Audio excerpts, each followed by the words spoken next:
8 में ऐसा क्या था भाई?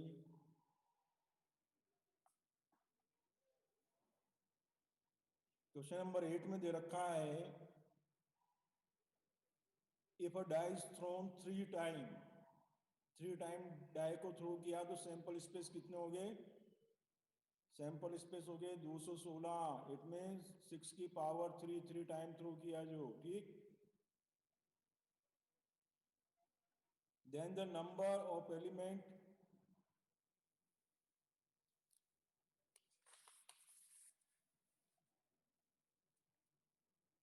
ई जो यहाँ गिवन है हमें, 4 appear on third toes, तो 1 1 4 1 2 4 एंड सो ऑन 6 6 4। कितने केस हो गए? 36 केस। अब उसके बाद में एफ है,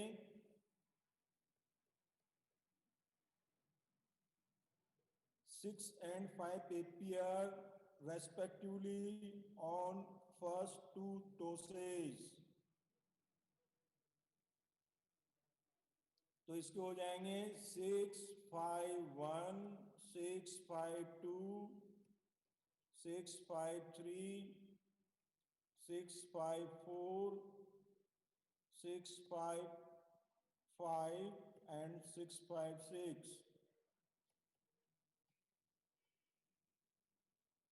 इट मीन्स थर्ड प्लेस पे हमने 1 2 3 4 5 6 अपन ने पुट कर दिए यहाँ पर। नहीं, ये नहीं होंगे, केवल यही। देखिए 2 टाइम जब हम डाई थ्रो करते हैं ना, तो 2 डाई के जो केस बनते हैं उनमें थर्ड प्लेस पर आप पहले 1 लगा दीजिए, 2 लगा दीजिए, 3 लगा दीजिए, 4 लगा दीजिए, तो 4 वाले केस में 36 केस हो गए।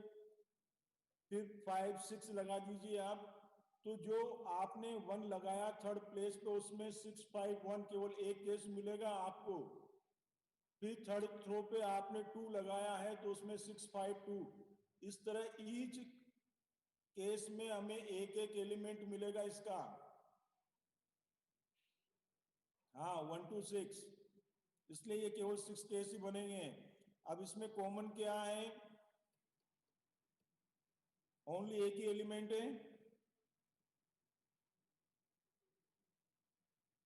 क्या होगा वो एलिमेंट? यहां पे कहीं होगा 6 5 4।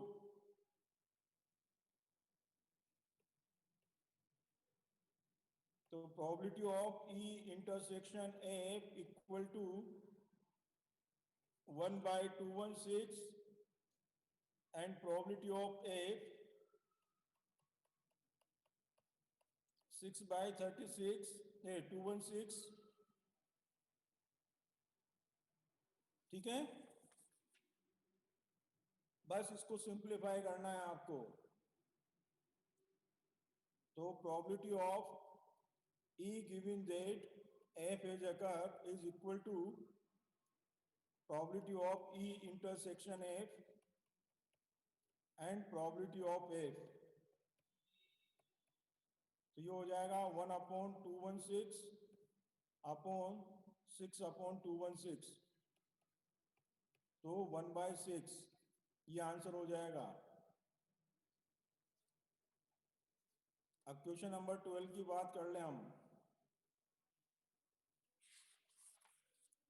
क्वेश्चन नंबर 12 में दे रखा है, assume that each born child is equally likely to be a boy और अ गर्ल। जो पैदा होने वाला है बच्चा है वह गर्ल हो सकती है, बॉयज भी हो सकता है। If a family has 2 children, अब यदि फैमिली के 2 चिल्ड्रन है तो सैंपल स्पेस क्या बन गए हमारे पास में? बॉयज बॉयज हो सकता है, बॉयज गर्ल्स हो सकती है, गर्ल्स बॉयज हो सकता है, और गर्ल्स गर्ल्स हो सकती है। ये 4 केस हो गए हमारे पास में। अब इसमें पहला केस उसकी रिक्वायरमेंट है, what is the conditional property that both are girl, दोनों गर्ल्स हो। तो यहाँ पे हमारे पास में जो ई हो जाएगा दोनों गर्ल्स, तो इसका मतलब जी जी। ठीक, अब इसके अंदर ऐप की जो हम बात करें वो हमें पहली कंडीशन से मिलेगा। पहली कंडीशन दे रखी है the youngest is a girl. It means बाद में पैदा होने वाली जो लड़की है, बाद में जो पैदा होने वाली लड़की है वो यंगेस्ट होगी। मान लीजिए पहले यदि बॉय पैदा हो गया और फिर उसके बाद में गर्ल्स हो गई, तो गर्ल्स क्या होगी, यंगेस्ट होगी। तो उसके केवल दो केस बनेंगे हमारे पास में, जी जी और बी जी, बाद में पैदा होने वाली। अब इनमें कॉमन क्या है, ई इंटरसेक्शन एफ में कॉमन हो गया हमारे पास ओनली जी जी।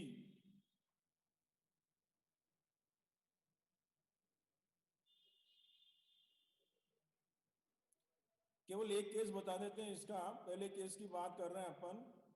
तो यंगेस्ट की यदि हम बात करें तो probability of E giving that F has occur, ये हो जाएगा इसकी प्रोबेबिलिटी ऑफ एफ हो जाएगा हमारे पास में 2/4, और ये हो जाएगा 1/4, तो 1/2। ठीक है। अब उसके बाद क्वेश्चन नंबर 13 की बात कीजिए आप। मैं नेक्स्ट पेज ले रहा हूं मैं।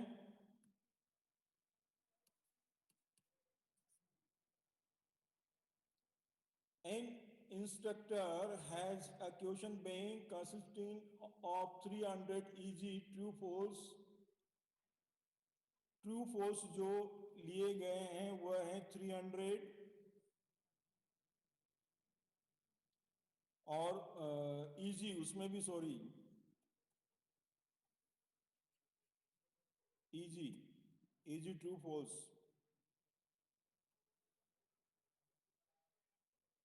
हाँ ठीक है ठीक है, ठीक ले रहे हैं। 200 डिफिकल्ट, डिफिकल्ट है 200। 500 easy multiple choice question, multiple choice question 500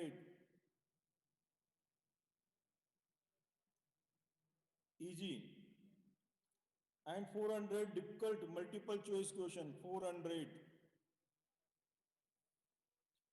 तो देखिए टोटल हमारे पास जो हो जाएंगे 800 तो ये हो गया, और 600 ये हो गया, टोटल कितना हो गया 1400। ठीक है, टोटल नंबर ऑफ क्वेश्चंस हो गया हमारे पास में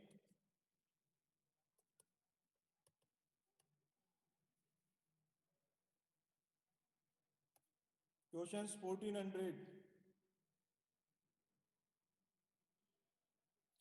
अब उसकी जो रिक्वायरमेंट है इसके अंदर,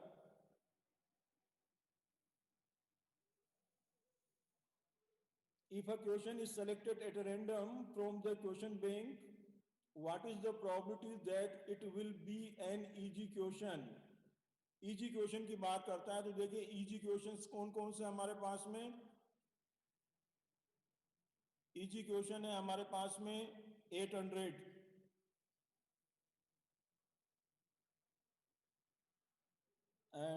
easy questions given that it is a multiple choice question. अब मल्टीपल चॉइस क्वेश्चन कितने हैं हमारे पास में, मल्टीपल चॉइस क्वेश्चन है 900। बात समझ में आई। और इन दोनों में जो कॉमन है probability of E intersection M, इसको इससे डिनोट कर दीजिए, इसको एम से डिनोट कर दीजिए। इन दोनों में जो कॉमन है हमारे पास में वो है 500। ठीक है, तो इसकी probability of E intersection M ये हो जाएगा हमारे पास 500 upon 1400,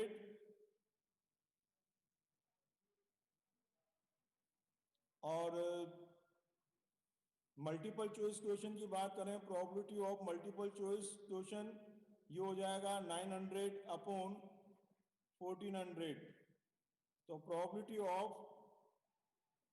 E giving that A में जाकर ये हो जाएगा 500 अपॉन 1400, 900 अपॉन 1400, तो 5/9।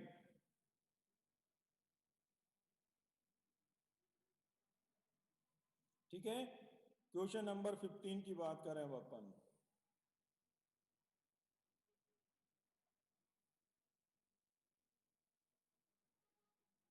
थ्री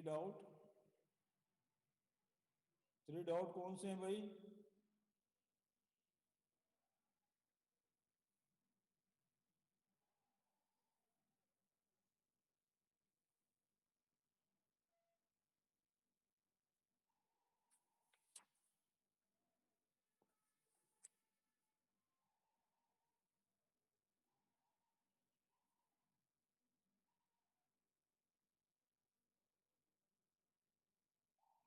हो गया ये?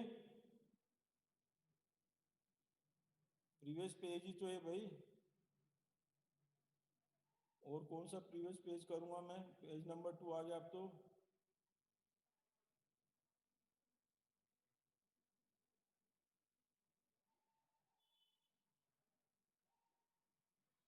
ये page number 1।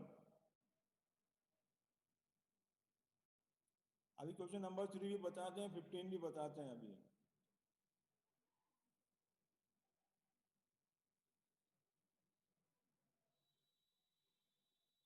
Page number 2 complete हो गया ये।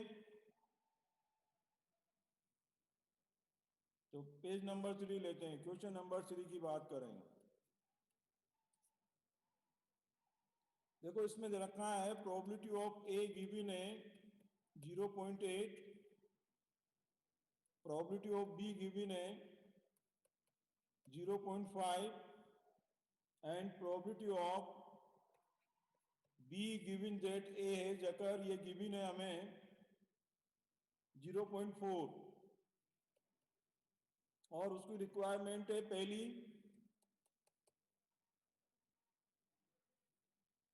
Probability of B given that A है जकर means probability of B intersection A upon probability of ए।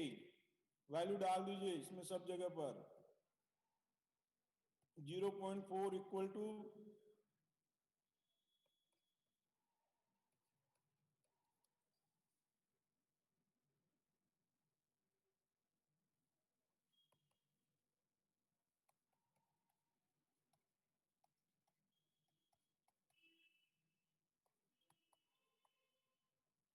0.32। पहला केस तो ये हो गया आपका सोल्व।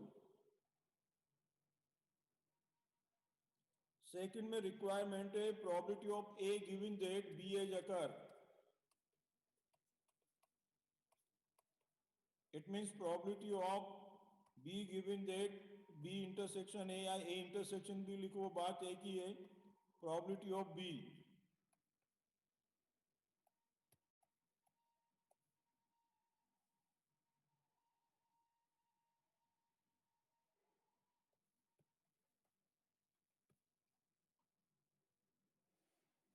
बस 5 से डिवाइड कर दीजिए।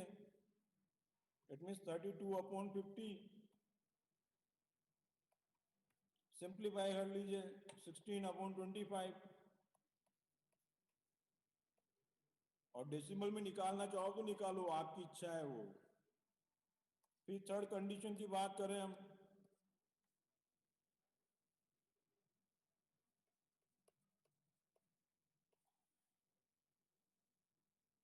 देखिए probability of A union B निकालने के लिए हमें जो फॉर्मूला लिखा था अपन ने, वो फॉर्मूला हमें यहाँ लिखना होगा। Probability of A plus probability of B minus probability of A intersection B.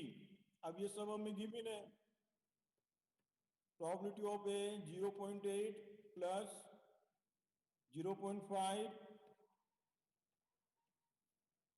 Minus intersection है 0.32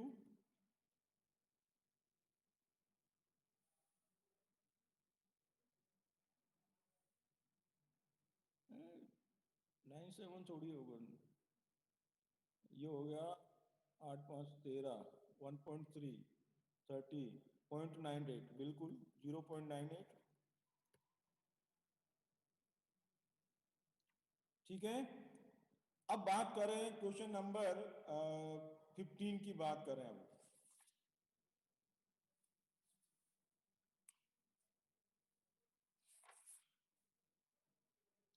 मैं नेक्स्ट पेज ले रहा हूं मैं। क्वेश्चन नंबर 15 में गिवन है, consider the experiment of throwing a die if a multiple of 3 comes up, throw the die again, and if any other number comes up, toss a coin।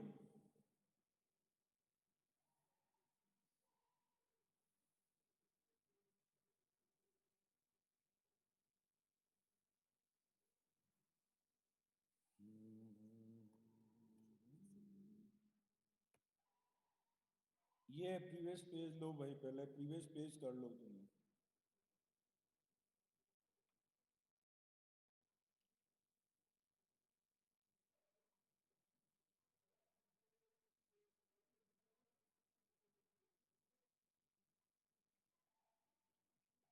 ये कहता है यदि आप एक डाई थ्रो करते हैं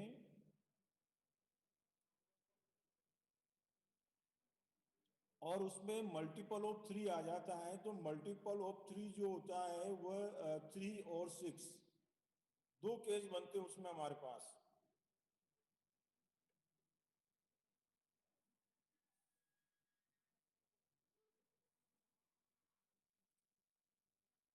तो वो हो जाएंगे हमारे पास में, मतलब यदि मैं डाई थ्रो करता हूं और 3 या 6 कुछ भी आता है तो मुझे अगेन डाई थ्रो करनी पड़ेगी। इट मीन्स मेरे पास में जो सैंपल स्पेस बने इसके लिए 3 1 3 2 3 3 3 4 3 5 3 6 6 1 6 2 6 3 6 4 6 5 एंड 6 6, 12 केस मेरे इसके अंदर बन रहे हैं। पहली चीज, find the conditional probability of event the coin show a tail।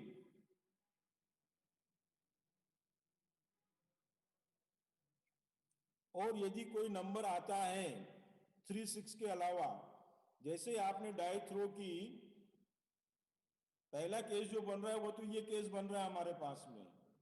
यदि आपने डाई थ्रो की 3 या 6 आता है, इट मीन्स मल्टीपल ऑफ 3 आता है, इट मीन्स आपको डाई अगेन थ्रो करनी होगी। डाई अगेन थ्रो करूंगा 1 से लेके 6 तक कुछ भी आ सकता है मेरे पास में, तो वो 3 के साथ में भी हो सकता है, 6 के साथ में भी हो सकता है। तो 12 केस तो ये हो गया हमारे पास में, ये 12 केस तो ये हो गया हमारे पास। अब वो कहता है यदि 3 6 के अलावा कोई नंबर यदि आप थ्रो करते हैं,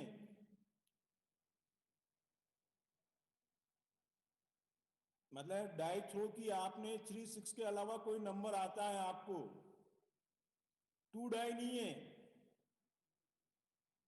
भाई, आपने डाई थ्रो की, अब आपके 3 आ गया तो आपको वापस डाई थ्रो करनी पड़ेगी।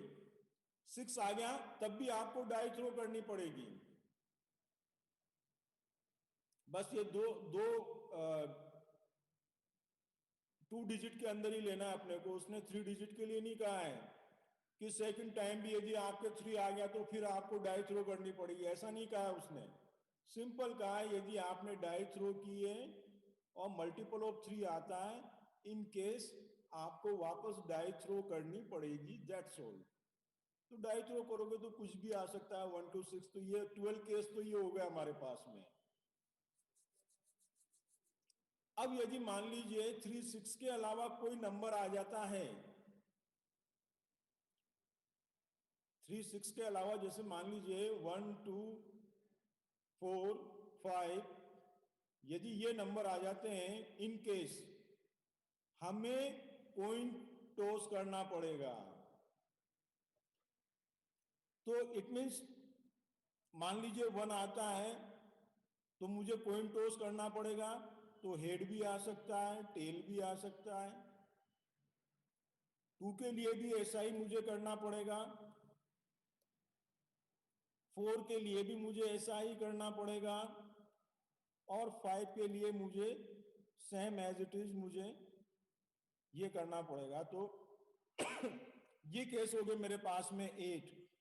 तो टोटल सैंपल स्पेस कितने हो गए मेरे पास में? 20। नंबर ऑफ सैंपल स्पेस कितने हो गए? 20 हो गए मेरे पास में। अब इसके अंदर उसकी जो रिक्वायरमेंट है वो कहता है find the conditional probability of the event, it means E, the coin show a tail. अब कॉइन शो करे टेल, इट मींस यदि इसको आप इसको ई लेते हैं तो देखिए इसमें हमें टेल कहाँ कहाँ पे हो रहा है? 1 2 2t 3t 4t, sorry 4t and 5t। ये 4 केस मेरे यहां बन रहे हैं इसके अंदर। तो प्रोबेबिलिटी ऑफ ई तो हो गया मेरे पास में 4/20, given that at least 1 die show a 3। अब 1 डाई की बात करें हम यहां पर, 1 डाई शो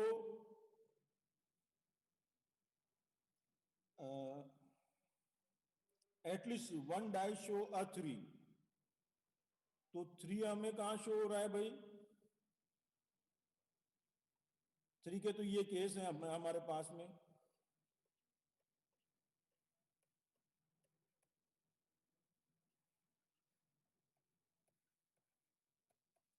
सिक्स केस है हमारे पास में।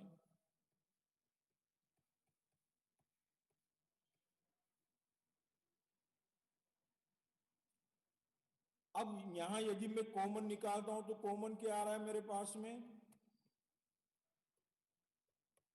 5।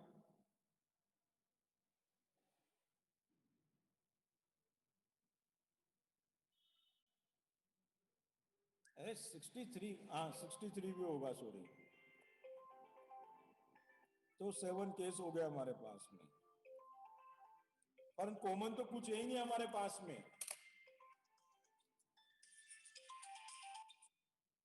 हेलो,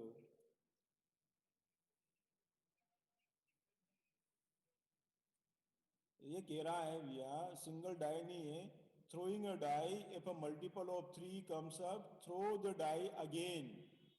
अगेन भी लिखा है, ठीक। मतलब टेंशन, पूरा स्टेटमेंट पढ़ ले, कोई दिक्कत थोड़ी है बेटा। नहीं नहीं नहीं नहीं, उसके बाद वापस डाई थ्रो करनी है हमें। ओके।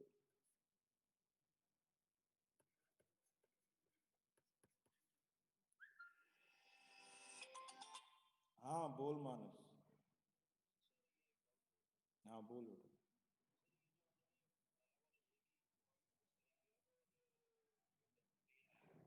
हम्म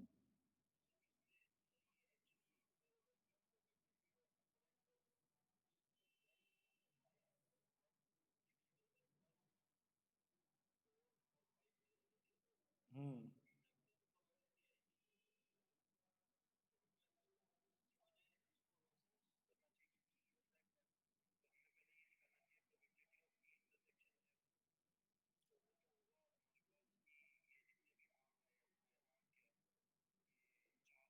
हाँ 7 केस जो है, 7 केस जो है। नहीं नहीं नहीं नहीं नहीं नहीं वो,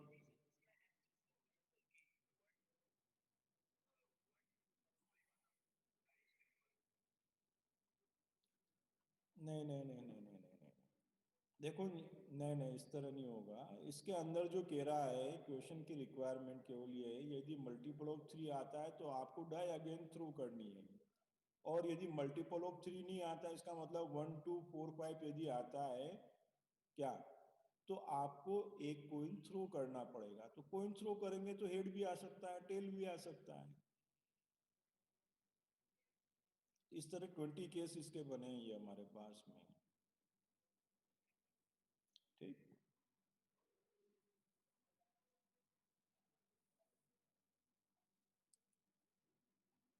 हाँ और कोई क्वेश्चन है?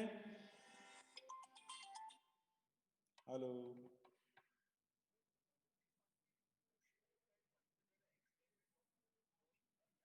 हाँ हाँ, वो कहता है if a multiple of 3 comes up, यदि 3 या 6 कुछ आ जाता है सपोज मान लीजिए, तो थ्रो द डाई अगेन, तो हमें डाई वापस थ्रो करनी पड़ेगी। अब वापस थ्रो करेगा तो 1 2 3 4 5 6 कुछ भी आ सकता है ना भैया, इसलिए पहला केस में तो 12 हमारे केस बने इसके अंदर।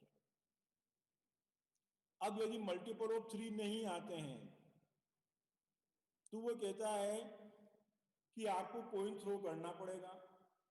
अब कॉइन थ्रो करना पड़ेगा तो हेड भी आ सकता है, टेल भी आ सकता है। ठीक, तो 8 केस इसके हो गए, तो टोटल 20 केस हो गए। अब ई बना यहां पर हमारे पास the coin show a tail, tail कहां शो हो रहा है? 1 पे, 2 पे, 3 4 पे और 5 पे, 4 केस इसके हो गए। और 3 कहां पे शो हो रहा है? एटलीस्ट 3, 7 हो गए केस। बस, अब कॉमन कुछ है ही नहीं हमारे पास। ठीक है ओके,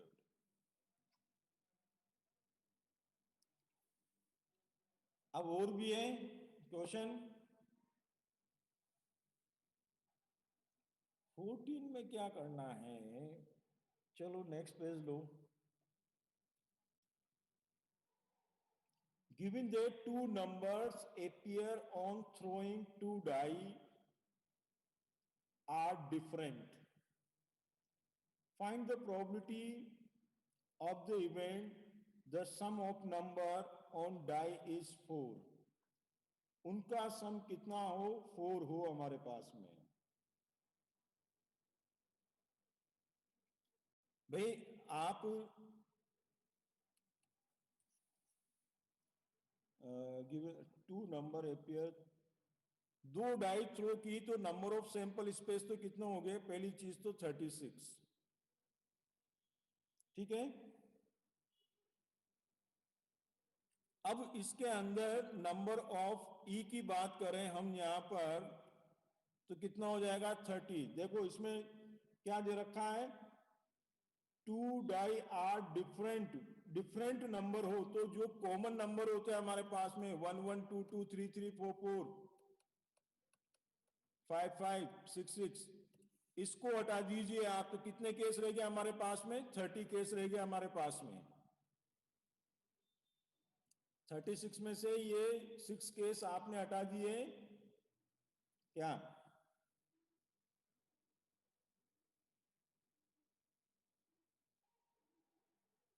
भाई सेम नंबर वाले केस आपने हटा दिए यहां पर, तो कितने केस रह गए हमारे पास? 30 केस रह गए। और लास्ट में कहता है the sum of the number on the die is 4। 4 होने का सम क्या हो? तो 4 होने का केस तो जो हमारे पास बनेंगे वो बनेंगे 3। वो कौन कौन से बनेंगे? 1 3 2 2 3 1, ये 3 केस बनेंगे। और अब इनमें कॉमन की यदि हम बात करें,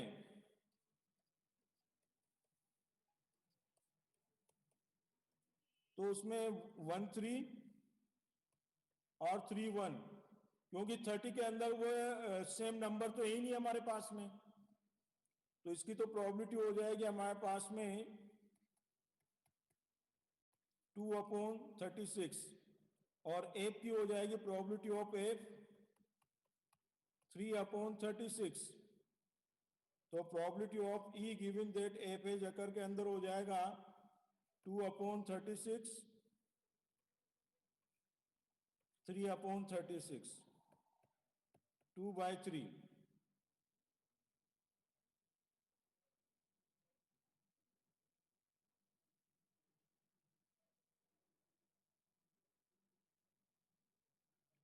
भाई जो हमारे पास में इवेंट ई बना है उसके अंदर सेम नंबर नहीं होने चाहिए, तो 36 में से 6 सेम नंबर वाले टर्म होती है, वो आपने हटा दी।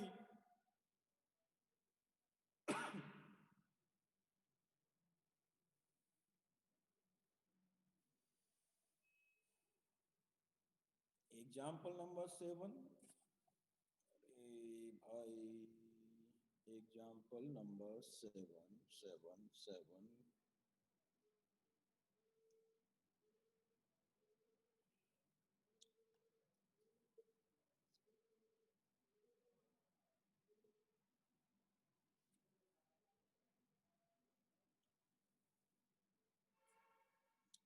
बहुत क्लियर तो दे रखा है बेचारे ने इसने। इसमें कहता है एग्जाम्पल नंबर 7 में, consider the experiment of tossing a coin if the coin show head. यदि आपने कॉइन थ्रो किया और उसके अंदर हेड आता है,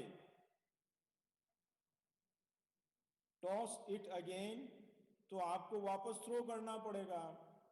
तो उसमें दो केस हो गए हमारे पास में,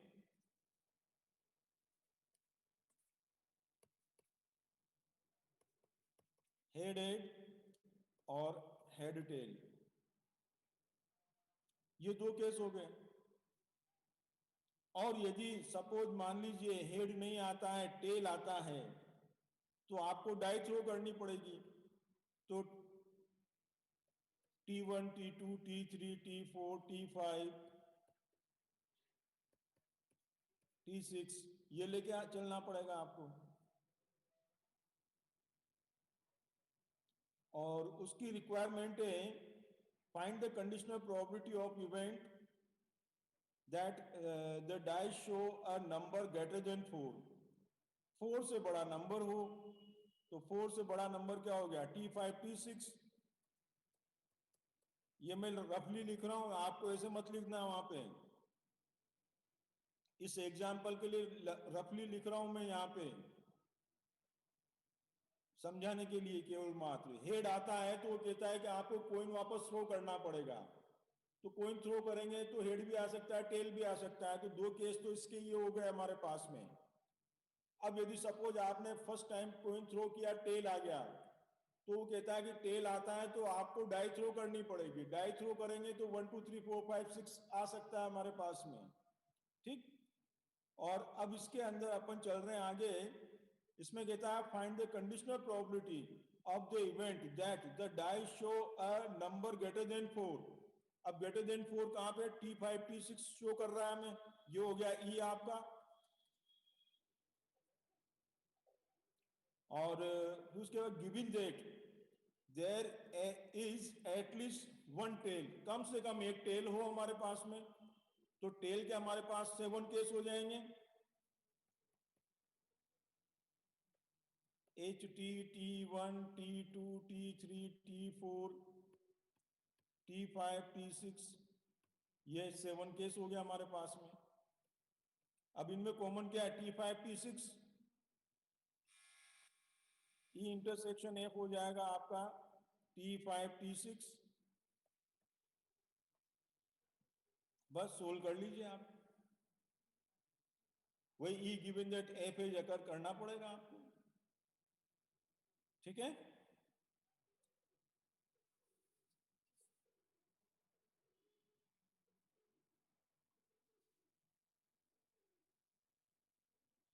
हाँ, जो भी है आंसर। अब अपन बात करें मल्टीप्लीकेशन की, बात करें अब हम। मैं नेक्स्ट पेज ले रहा हूं मैं।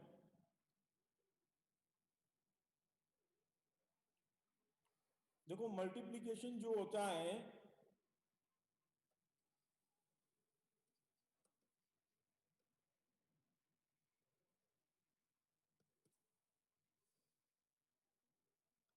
हम मल्टीप्लाई कब करते हैं, पहली चीज तो हम ये चीज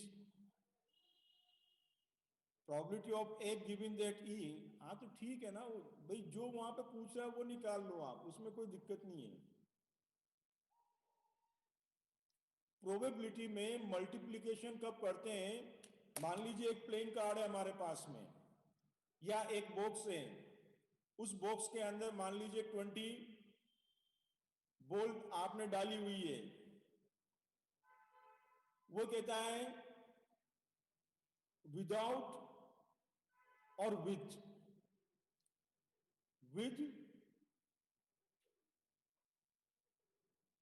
और विदाउट का ध्यान रखना। यहाँ पे इस एक्सरसाइज में थोड़ा सा आता ही है, विदाउट रिप्लेसमेंट या विद रिप्लेसमेंट। ये चीज दो यहाँ पे इस एक्सरसाइज में बहुत काम आती है, सपोर्ट करती है हमें।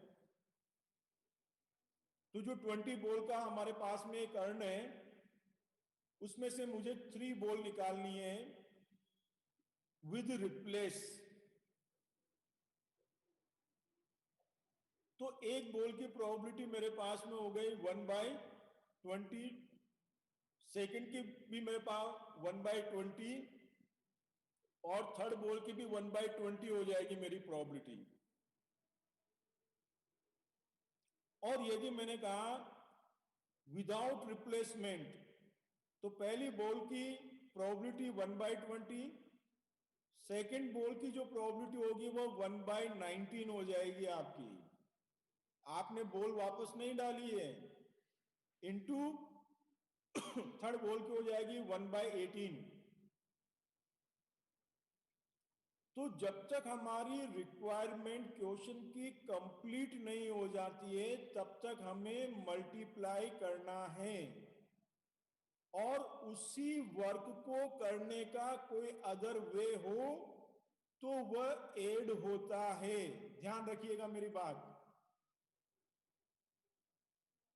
रेजोनेंस से मुझे मोल जाने के लिए एक तो मैं फ्रंट से जा सकता हूं, और एक में रेजोनेंस के बैक साइड से होता हुआ जा सकता हूं।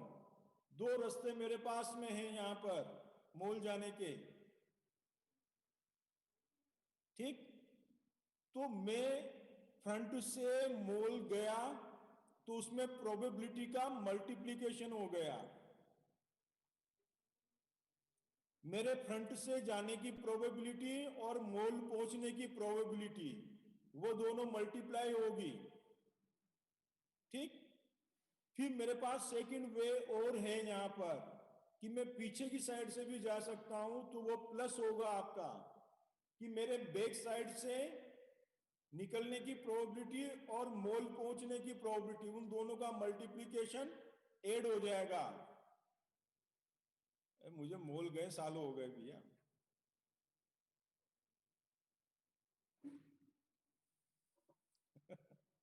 वापस इधर आ जाओ आप।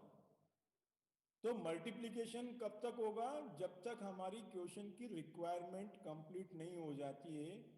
मान लीजिए 52 प्लेइंग कार्ड में से हमें 3 कार्ड निकालने हैं विदाउट रिप्लेसमेंट। जैसे मुझे किंग, क्वीन और जेक निकालना है, तो किंग के लिए जो भी आपको सीक्वेंस में निकालना है, जैसे सीक्वेंस में मुझे किंग, क्वीन और जेक निकालना है, तो किंग की प्रोबेबिलिटी हो जाएगी 4/52, क्वीन की हो जाएगी 4/51, ठीक, और जेक की हो जाएगी 4/50। ठीक, तो इसी तरह यहां मल्टीप्लिकेशन में भी हमें ध्यान रखना है आपको इस चीज का। फिर मल्टीप्लिकेशन के बाद में आता है इंडिपेंडेंट और डिपेंडेंट की बात करता है यहां पर। तो मल्टीप्लिकेशन के लिए जो फॉर्मूला बन जाता है, वो फॉर्मूला है हमारे पास में probability of E intersection F equal to probability of F into probability of E given that F is occur। भाई प्रोबेबिलिटी ऑफ F लिखा पहले तो आपने, अब F हो गया, अब E की निकालनी है हमें प्रोबेबिलिटी। तो probability of E given that F is occur, और इसी को आप चाहें तो आगे तक एक्सटेंड कर सकते हैं, 3 में भी आप इसको ले सकते हैं। जैसे probability of A intersection B intersection C, इसको यदि आप लिखें तो ये हो जाएगा आपका probability of A into probability of B given that A has occurred into probability of C given that A and B has occurred. इस तरह भी लिख सकते हो आप, ठीक है। 3 के लिए इस तरह केस हो जाएगा। अब इसके बाद अपन आगे की बात करें। अब इंडिपेंडेंट इवेंट्स की बात करें हम।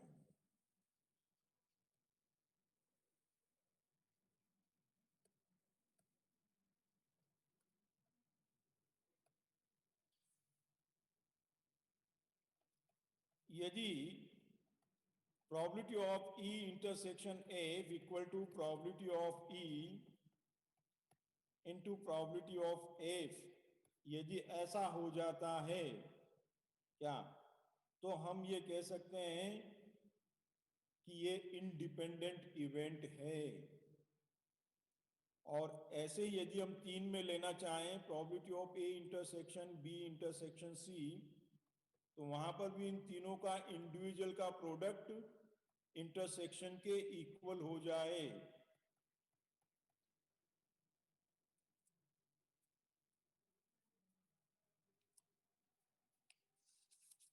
अब इन पे बेस्ड क्वेश्चंस अपन ले लेते हैं।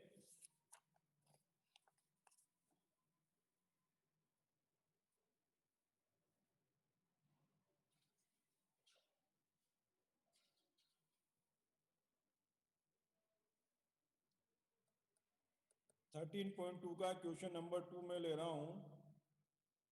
अरे कहाँ एंड क्लास, अभी तो 5:47 ही हुए, एंड क्लास है।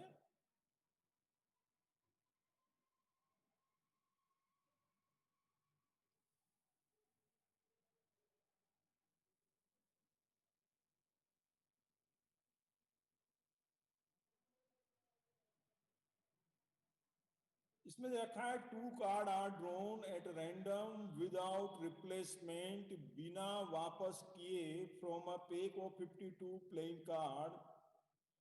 Find the probability that both the card are black. तो probability of first black card is 26/52। Without replacement की बात कर रहा है तो, and probability of second black card is 25/51।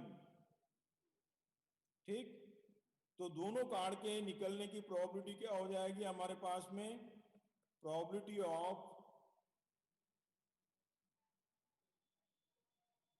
Both black card 26/52 into 25/51। बस ये मल्टीप्लाई कर दो, आंसर आ जाएगा आपका।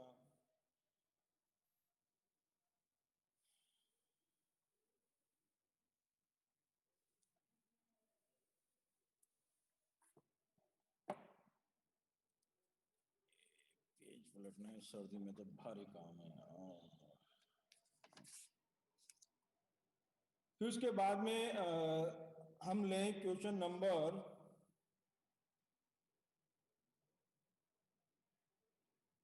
4।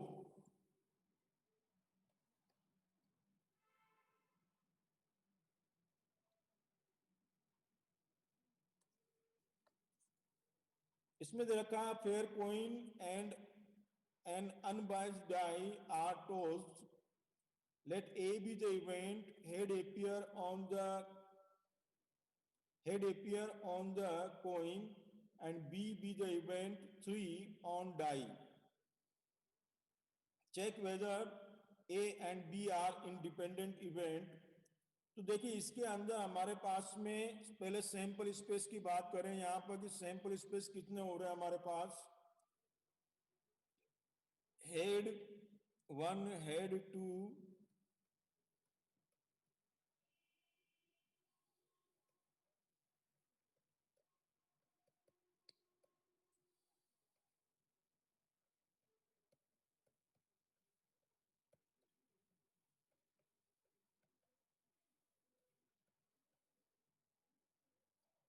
ये तो टोटल मेरे पास में 12 सैंपल स्पेस हो गए, ठीक। और अब उसकी रिक्वायरमेंट है यहां पर, let A be the event head appear on the coin.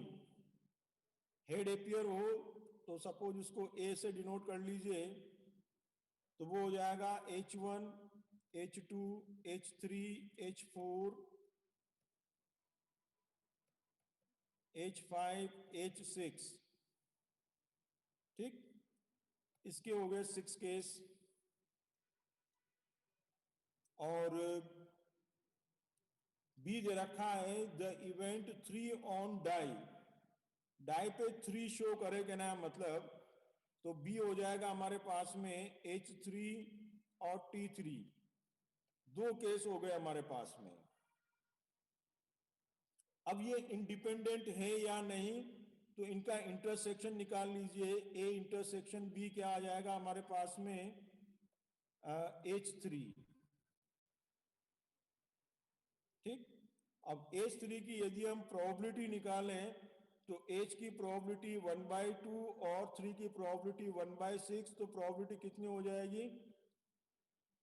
Probability of A intersection B is 1/12। अभी करते हैं बैक पेज। और प्रोबेबिलिटी ऑफ ए की बात करें हम यहां पर, तो देखो हेड की प्रोबेबिलिटी 1/2, 1 2 3 4 5 6, सभी के लिए प्रोबेबिलिटी क्या होगी हमारे पास? 1/6। तो कितने केस हैं? 6 केस हैं। 6 into 1/12, it means 1/2। Probability of B की बात करें हम यहां पर, केवल 2 केस हैं। हेड और टेल की प्रोबेबिलिटी सेम होती है, 3 की प्रोबेबिलिटी 1/6 होती है हमारे पास। तो 2 टाइम ऑफ 1/12, दिस इज 1/6, ठीक। तो यहाँ probability of A intersection B equal to probability of A into probability of B, ये कंडीशन सेटिस्फाई हो रही है हमारी। यहाँ पर देख लीजिए आप, ठीक है। Therefore independent. ए ये बैक पेज यार,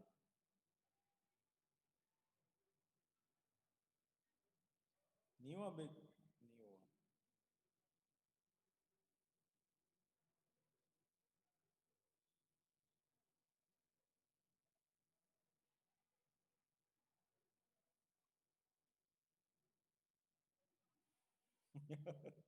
मेरी एज 30 से क्या मतलब है यार?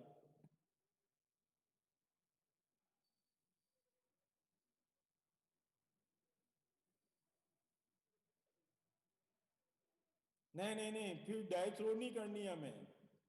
वो कहता कंटिन्यूसली, तो कंटिन्यूसली में तो फिर हमें डाई थ्रो करनी ही पड़ती फिर।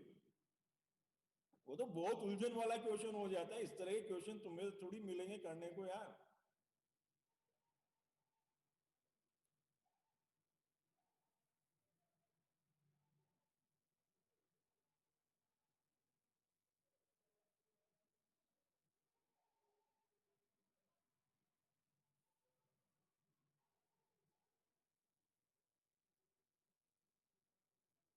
हाँ, अब इसके बाद चले हम,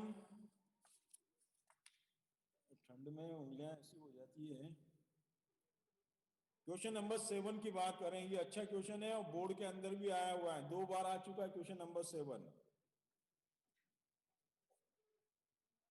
इसमें दे रखा है प्रोबेबिलिटी ऑफ ए गिवन है 1/2, probability of A union B is 3/5,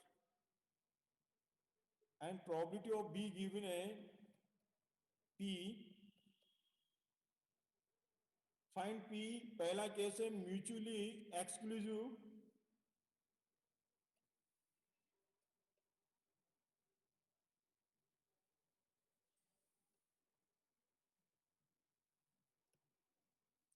mutually exclusive.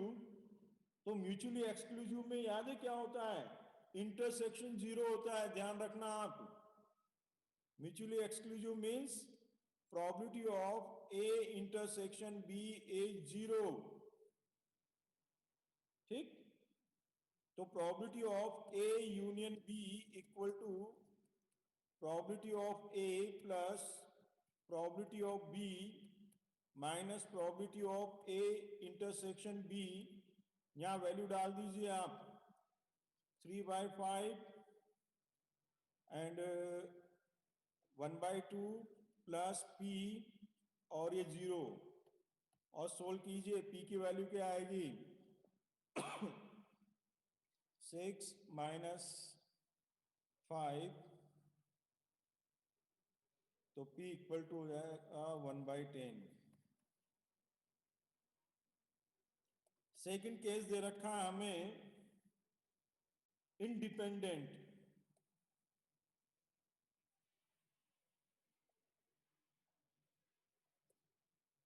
Independent वाले केस में देखो probability of A union B equal to, लिखना तो हमें यही है परंतु इंडिपेंडेंट है इसलिए इंटरसेक्शन को हम क्या लिख सकते हैं probability of A into probability of B.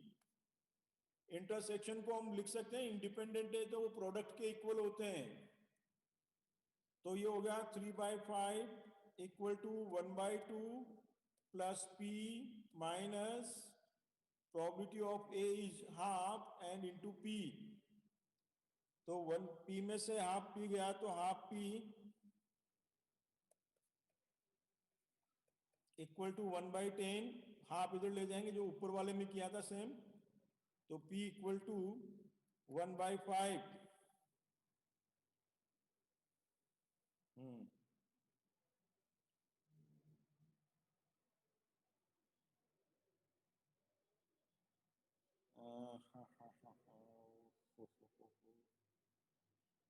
अब मैं स्टेटमेंट वाले क्वेश्चन ले लेता हूं, बाकी ये आप कर लोगे.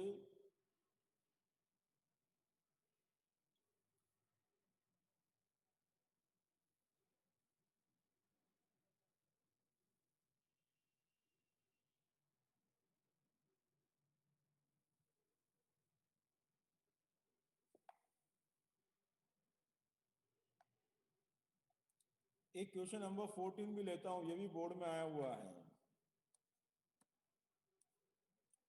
इसमें दे रखा है probability of solving specific problem independently by A and B is probability of A given a 1/2 and probability of B given a 1/3. मतलब ये किसी प्रॉब्लम के सोल्व होने की independently by A and B given हमें probability of A is 1/2, probability B is 1/3. If both try to solve the problem independently, find the probability. First case a problem is solved.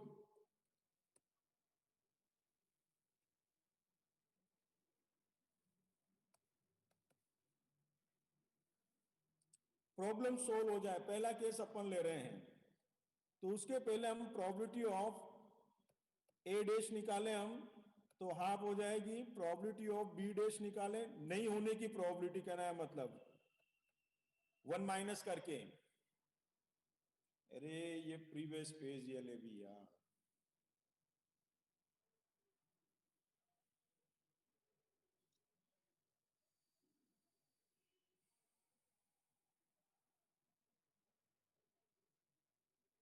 हाँ, जैसे तो कहीं घर के बाहर बैठे हो वहां पे ना ठंड लग रही है, मतलब कमरे के अंदर बैठे हो, घर पे खाने को मिल रहा है केवल स्क्रीन देखने से काम बन रहा है तो भी सर जाने दो, कमाल करते हो तुम.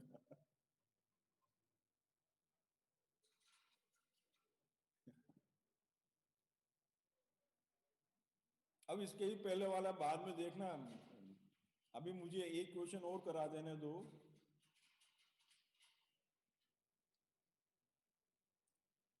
तो प्रॉब्लम इस देखो, प्रॉब्लम किसी चीज के प्रॉब्लम सोल्व होने की, ए के सोल्व होने की, ए के सोल्व करने की और बी के सोल्व करने की प्रोबेबिलिटी दे रखी है हमें 1/2 और 1/3. सोल्व नहीं होने की प्रोबेबिलिटी हो जाएगी 1/2 और बी के सोल्व नहीं करने की प्रोबेबिलिटी हो जाएगी 2/3। 1 माइनस करके हमने निकाल लिया। ये पहला केस वो कहता है the problem is solved. Problem solve हो जाने का मतलब हो गया कि प्रोबेबिलिटी ऑफ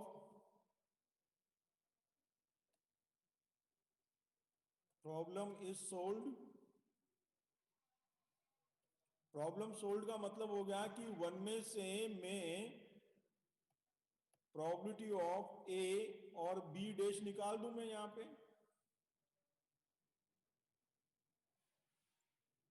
तो प्रॉब्लम भाई नहीं होने की प्रोबेबिलिटी में माइनस कर दूं दोनों हम यहां पे। तो यहां हो जाएगा मेरे पास 1 माइनस 1/2 इंटू 2/3। ये हो जाएगा 1 माइनस 2 कैंसिल 1/3, तो ये हो जाएगा 2/3। प्रॉब्लम सोल्व हो गई। सेकंड केस है exactly one of them solve the problem. कोई एक सोल्व कर दे, ए कर दे या बी कर दे, कोई भी एक सोल्व कर दे। तो सेकंड केस हो जाएगा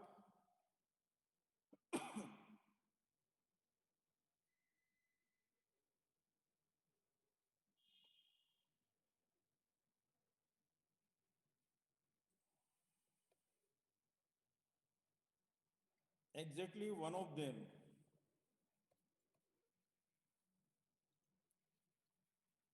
सोल्व द प्रॉब्लम।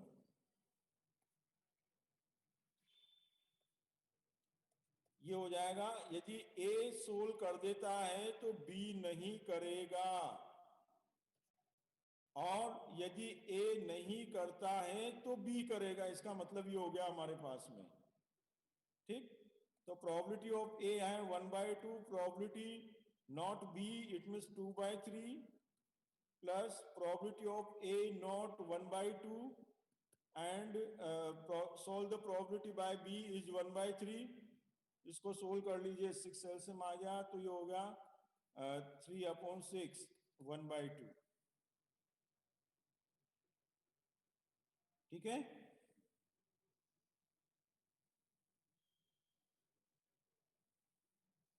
तो ये इस तरह के क्वेश्चन इसके अंदर दे रखे हैं। मेरे हिसाब से इजीली आप सोल्व कर सकते हो। एक क्वेश्चन नंबर चाहे तो 16 और आप ले सकते हो।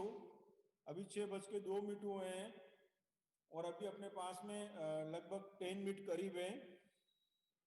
तो एक क्वेश्चन नंबर 6 और ले लेते हैं, उसका एक पार्ट ही कर लेंगे, दूसरा पार्ट वैसा ही है सेम। मैं नेक्स्ट पेज ले रहा हूं मैं। क्वेश्चन नंबर 16 दोनों ही कर लेते हैं, अच्छी बात है।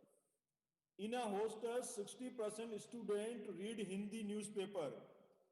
प्रोबेबिलिटी ऑफ एज दे रखा हमें 60%। 40% read English newspaper. Probability of E given है हमारे पास में 40%। एंड 20% रीड both Hindi and English newspaper. It means probability of H intersection E given है हमारे पास में 20%. A student is selected at random. Probability that the she read neither Hindi nor English newspaper. Very good. तो देखो पहले तो हम यहाँ यूनियन की बात कर रहे हैं। Probability of H union E होता है probability of H plus probability of E minus probability of H intersection E। ये सोल्व कर लीजिए, 60/100 प्लस 40/100 माइनस 20/100। ये हो गया 100 100 100 माइनस, तो ये हो गया 80/100। पहला काम तो ये हो गया हमारे पास में।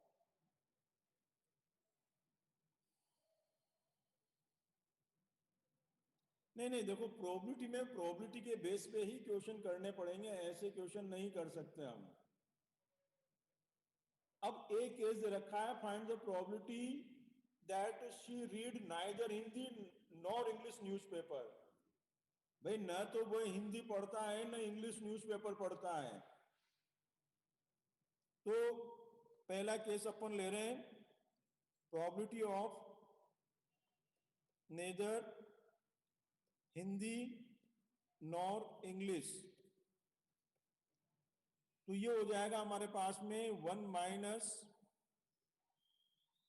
Probability of A union B.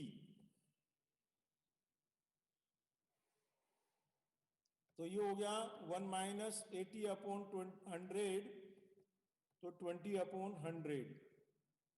ठीक, तो 0.2 लिख सकते हो चाहे तो आप।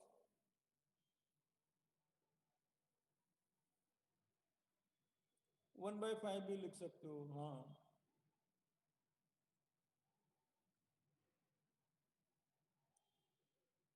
ये यहाँ पे देखो ये जो चीज है ना, मैं यहाँ लिख दूं मैं आपको,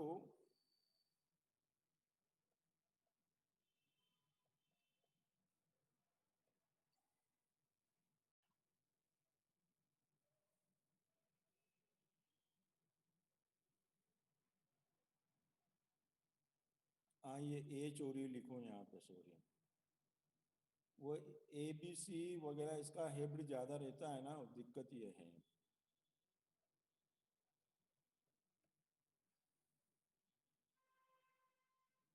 ये डी मॉर्गन्स लॉ है, इसके बेस पे अपन ने लिखा है ये चीज। Probability of neither read Hindi newspaper and nor English newspaper, ये डी मॉर्गन्स लॉ है आपका, 11th क्लास में था आपका। प्रोबेबिलिटी ऑफ ये होता है H union E whole dash, इसके इक्वल होता है ये। इससे ही हमने पहले एच यूनियन ई डैश लिखा, एच यूनियन ई डैश को हम 1 minus probability of H union E लिख सकते हैं हम। ठीक, इसी को यदि मैं एक्सपेंड करूं आगे तो 1 minus probability of H E लिख सकते हो आप। इस तरह ये पूरा फॉर्मूला बनता है हमारा। सेकंड केस की बात करें हम, if she read Hindi newspaper, find the probability that she read English newspaper। तो इसमें तो सीधा सीधा हो गया कि प्रोबेबिलिटी ऑफ, हिंदी तो पढ़ता ही है पर इंग्लिश के पढ़ने की प्रोबेबिलिटी, भाई हिंदी पढ़ने वाले के इंग्लिश पढ़ने की प्रोबेबिलिटी क्या है, जो पहले अपन कर चुके हैं ये मेथड, कंडीशनल प्रोबेबिलिटी।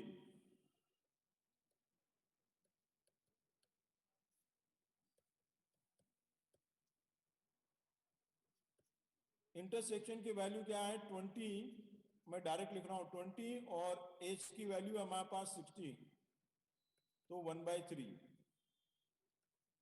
आप पूरा लिखिएगा, मैं यहाँ पे अधूरा लिख रहा हूं मैं, है ना।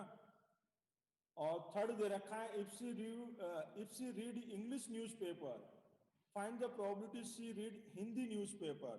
तो probability of H given that E has occur, तो प्रोबेबिलिटी ऑफ वही E intersection H upon probability of E. तो इंटरसेक्शन में तो था हमारे पास में 20, और ई के अंदर है हमारे पास 40, तो 1/2। बस आज की कहानी यही खत्म, कल साय फिर हम मिलेंगे। क्वेश्चन नंबर 13 अब कल कर लेंगे बेटे। नहीं आए तो व्हाट्सएप पे मुझे भेज देना, मैं बता दूंगा तुम्हें, डोंट वरी। नहीं आए तो मुझे व्हाट्सएप कर देना, मैं